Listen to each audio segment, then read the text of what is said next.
Christmas dinner. The table was crowded with noise, clinking silverware, forced laughter, the stale smell of turkey reheated one too many times. My father raised his glass, cleared his throat, and spoke with the confidence of a man who thought his words were law.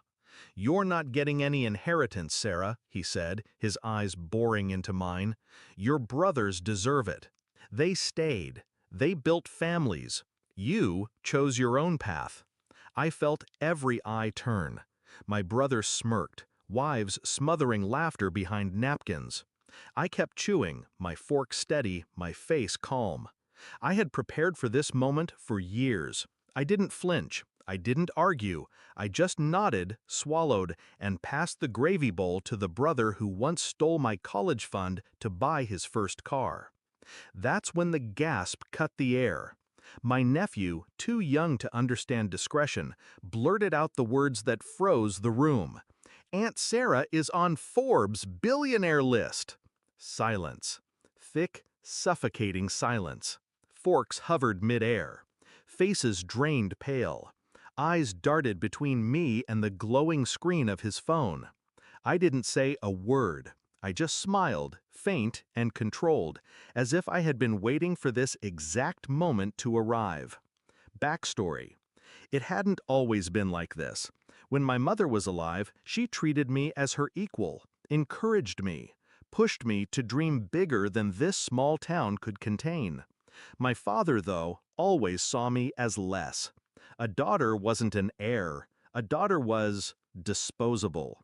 When I left for college, I worked 3 jobs, slept in my car some nights. My brothers called me stupid for chasing a business degree instead of marrying rich. My father told me not to expect a safety net. "Family helps those who deserve it," he'd said. I believed him, so I built my own net. Discovery of betrayal. Over the years, I learned how deep the favoritism ran. My brothers' failed ventures were secretly financed with my father's money, their debts forgiven, their homes' down payments disguised as loans. Meanwhile, when I asked for help starting my first company, my father laughed. "Stick to something safe, Sarah. You're not cut out for risk." That laugh branded me.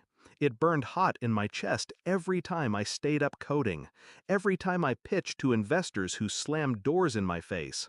Every time I ate ramen while my brothers flaunted vacations my father paid for. He didn't just doubt me, he erased me. The shift. I stopped seeking approval. I stopped coming home for holidays. I poured everything into my companies, into ideas no one believed in, until they worked. One by one, the ventures grew, partnerships inked, assets multiplied. And slowly, very quietly, I learned to weaponize invisibility.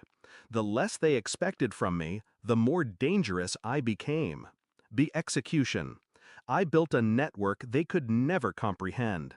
Lawyers, accountants, silent partners, people who understood the value of shadows. I kept my success private, buried under shell companies, quiet investments, and NDAs. I let the world underestimate me, until Forbes made the mistake of pulling back the curtain. And suddenly, the secret was out. The climax. Back to Christmas dinner. My nephew's voice still echoed, "Billionaire list." My father blinked hard, confusion twisting into disbelief. That can't be right. But the number on the screen was undeniable. 9 zeros after my name. My brothers' wives stared, their smiles collapsing. My brothers looked at me as if I'd committed treason.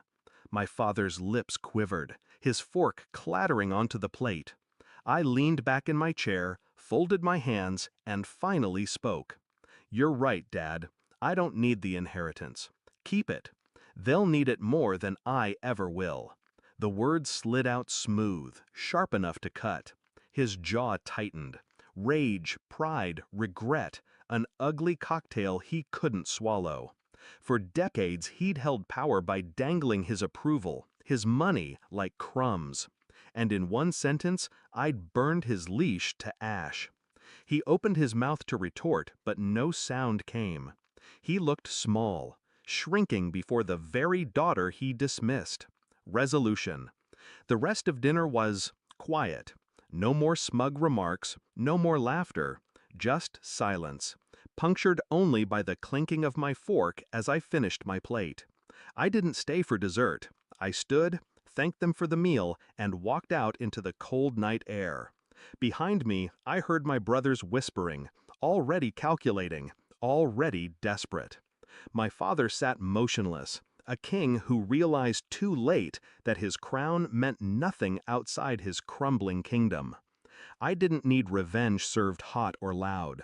I served it cold, in silence, wrapped in numbers they could never touch. As I stepped into my car, the reflection of the house glimmered in the rearview mirror. Warm lights, but no warmth. A cage I'd escaped long ago. I smiled to myself. They thought cut and cut.